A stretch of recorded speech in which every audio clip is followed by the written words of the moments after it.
சொல்றாங்க. இன்கன்சிஸ்டன்ட்டா இப்ப சொன்னேன். அதோட கன்ஸ்ட்ரக்ஷன் வந்து ஃபால்ஸ்ன்னு வரணும். இன்வாலிட் ஸ்டேட்மெண்ட்டா நமக்கு வரணும். அதான் வந்து இன்கன்சிஸ்டன்ட்டோட ஸ்டேட்மெண்ட். இப்ப இங்க என்ன நடந்திருக்குதுமா? இந்த ஸ்டேட்மெண்ட் இங்க என்ன நடந்திருக்குது? சரி என்னென்ன ப்ரீவியஸ் ஃபர்ஸ்ட் ஃபர்ஸ்ட் டிஃபைன் ஸ்டேட்மெண்ட்ல பண்ணிக்கிறோம். சார். சொல்லுமா? ஃபர்ஸ்ட் ஸ்டேட்மெண்ட்ல தானே சார்? ஃபர்ஸ்ட் ஸ்டேட்மெண்ட்ல. So P tends to Q sir.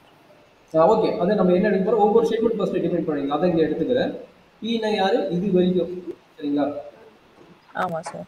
Jackie misses many classes through எதனால உடம்பு சரியில்லாதனால மிஸ் பண்ணிக்கலாம். அதனால ஹைஸ்கூல் வந்து ஃபெயில் ஆகிக்கலாம். அப்போ நம்ம இதை Pன்னு எடுத்துக்கிறோம். வந்து இது Qன்னு எடுத்துக்கிறோம். அடுத்த ஸ்டேட்மெண்ட் எது? ஃபெயில்ஸ்னு ஒரு நேம் இருக்குது. அப்போ இது ஃபெயிலுங்கிறது அனதர் நேம் கரெக்டுங்களா? ஆல்ரெடி இங்கே இருக்குது Qல. ஓகே ஆமாம் சார். Q tends to R. அவ்வளோதான். அன்எஜுகேட்டட். அன்எஜுகேட்டட்ங்கிறது இது ஒரு நியூ கான்செப்ட். அப்போ இது ஒரு நியூ ப்ரிமிசஸ். ஓகே. இப்போ அனதர் ஸ்டேட்மெண்ட் வந்து lot of books. Jackie reads lot of books. அப்படிங்கிறது இது புக்கு பற்றி மேலே சொல்லல. அவன் மேலே சொல்லனால இது வந்து அனதர் ஸ்டேட்மெண்ட் எஸ்என் டிஃபைன் பண்ணிக்கிறான் கரெக்டுங்களா? Lot of books. ஆமாம் sir. Okay. Then he is not. S tends to negation of R because he is not educated. அதை இங்கே சொல்லிக்கிறாங்க. ஓகே கரெக்ட் தாங்க. ரெண்டாவது அதனால என்னது? Jackie misses many classes through illness and read the lot of books. ஓகேங்களா? And read the lot of books. புக்குங்கிறது last concept. First ஒன்று என்னது? எழுதுனால உடம்பு சொல்லாதனால மிஸ் ஆகலாம். அப்போ இது ரெண்டு அண்டுன்னு சொல்லிட்டாங்க. அண்டுன்னு சொன்னால் பாருங்க அண்டு வந்து இருக்குங்களா? அப்போ மேக்ஸிமம் கன்ஸ்ட்ரக்ஷன் வேர்டு வந்துச்சுன்னா நம்ம வந்து அண்டுன்னு வந்துச்சுன்னா இந்த கன்ஸ்ட்ரக்ஷன் ஸ்டேட்மெண்ட் போடலாம். சப்போஸ் ஆறுன்னு வந்துச்சுன்னா டிஸ்ட்ரக்ஷன் போட்டுருவோம். சரிங்களா? அப்போ இது வந்து நம்ம டேரெக்டாக கொடுத்துருவாங்க. கண்டிஷன் ஸ்டேட்மெண்ட்டுக்கு வந்து எய்தர் தென் கொடுத்துருப்பாங்க இல்லைன்னா வெறும் கம்மா கொடுத்துட்டு நம்ம கண்டினியூஸாக சொல்லியிருப்பாங்க. எக்ஸ்ட்ரா ஃபர்ஸ்ட் ஒரு எக்ஸாம்பிள் பார்த்துருப்பீங்க. சரிங்களா? ஸோ இதுதான் நம்மளுடைய கான்செப்ட். அப்போ கன்க்ளூஷன் யாரு? இது வந்து அண்டுன்னு வரவங்க கன்க்ளூஷன் இருக்கும். அப்போ இது வந்து வேலிடா இன்வேலிடா அப்படிங்கிறத நம்ம பார்க்குறோம். இது வந்து இன்கன்சிஸ்டன்ட் சொல்லி ப்ரூவ் பண்ண சொல்றாங்க. அப்போ கண்டிப்பாக இன்வேலிட் ஸ்டேட்மெண்ட் சொல்லி சொல்லிக்கிறாங்க. சரிங்களா? இன்கன்சிஸ்டன்ட்னா இன்வேலிட் ஸ்டேட்மெண்ட் தான். நம்ம வந்து இது பிரிமிசஸ் வந்து நம்மளுக்கு கரெக்டாக இல்லைங்கிற மாதிரி கன்சிஸ்டன்ட் தான் நம்மளோட இது. சரிங்களா? ஸோ அதுதான் நீங்கள் வந்துருக்குது. சரிங்களா? இங்கே ஒரு நிமிஷம் பாருங்க என்ன நடந்ததுன்னு பாருங்க. இந்த ஸ்டேட்மெண்ட் எடுக்கிறீங்க. என்ன ஸ்டேட்மெண்ட் எடுக்கிறீங்க ஒவ்வொன்றா பாருங்க. இப்போ இவ்வளோ ஸ்டேட்மெண்ட் இருக்குது. இவ்வளோ ஸ்டேட்மெண்ட் மெர்ஜ் பண்ணுறதுக்கு நம்மளுக்கு பாசிபிள் இருக்குதுன்னா இருக்கும். சரிங்களா? இப்போ நீங்கள் எடுக்கும்போது என்ன எடுக்கிறீங்க? அவன் ஸ்டார்டிங்கே வந்து P அண்ட் S எடுக்கிறாங்க. நான் சொல்லிட்டேன் 4 ப்ரீமிசஸ்க்கு 4 ப்ரீமிஸில் யார் வேணால் எடுக்கலாம் சொல்லிக்கிறேன். சரிங்களா? 4 ப்ரீமிசஸ் இருக்குது. 4 ப்ரீமிஸில் யார் வேணால் எடுக்கலாம் சொல்லிக்கிறேன். ஸோ அவன் நம்ம இன்கன்சிஸ்டன்ட் எடுக்கிறதுனால நம்ம என்ன சொல்லிக்கிறாங்க?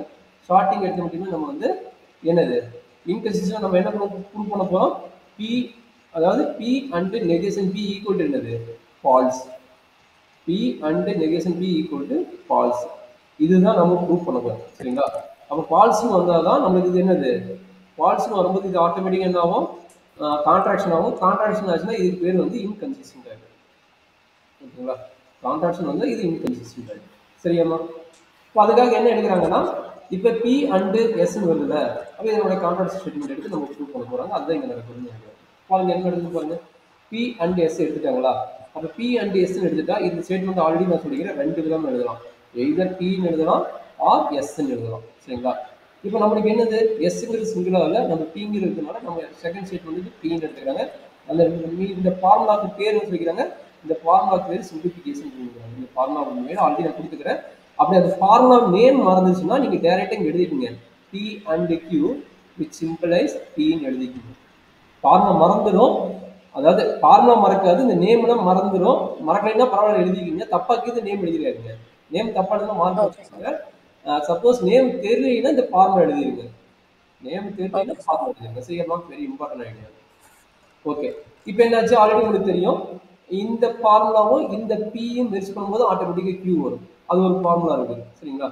அதாவது மாடலஸ் பொன்னசிஸ் ஒரு ஃபார்முலா இருக்கும். மாடலஸ் பொன்னசிஸோட ஃபார்முலா இதான் சொல்றாங்க. Is implies that Q.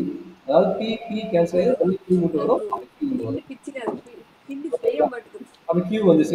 இது ரெண்டையும் கம்பைன் பண்ணி போடும்போது Qன்னு வந்துருச்சு.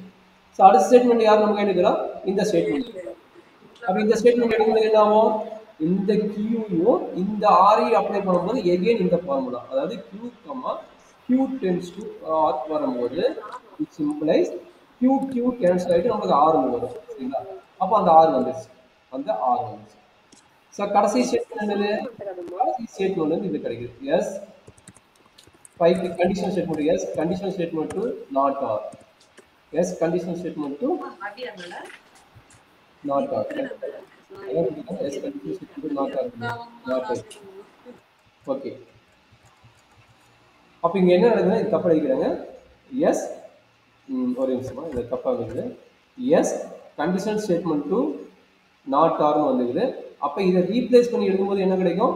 அடுத்த ஸ்டேட்மெண்ட் அதாவது இங்கே நமக்கு கிடைக்குது பி ஆர்ஆர் சாரி ஒரே நிமிஷம் அந்த இடத்துல ஒரு மிஸ்டேக் ஆகுது. S conditional statement to negation ஆரை எப்படி எழுதுறோம்னா இது இன்டர்சென்ட் பண்ணுங்க. அதாவது கான்ட்ராஸ்ட் ஸ்டேட்மெண்ட் அப்ளை பண்ணும்போது என்ன நடக்குதுன்னா நெகேஷன் ஆர் இங்கே வரும்போது ஆர்னு ஆகும். R conditional statement to negation எஸ்னு கிடைக்கும். அதாவது இந்த இடத்துல வந்து என்ன நடக்குதுன்னா R conditional statement to negation எஸ்ன்னு கிடைக்கும். அந்த இடத்துல R conditional statement to negation எஸ்ன்னு கிடைக்கும். அப்போ ஆல்ரெடி இங்கே ஆர் இருக்கிறாங்க, இங்கே ஆர் இருக்கிறாங்க, இந்த ஆரும் இந்த ஆரும் கட் ஆயிடும். சரிங்களா?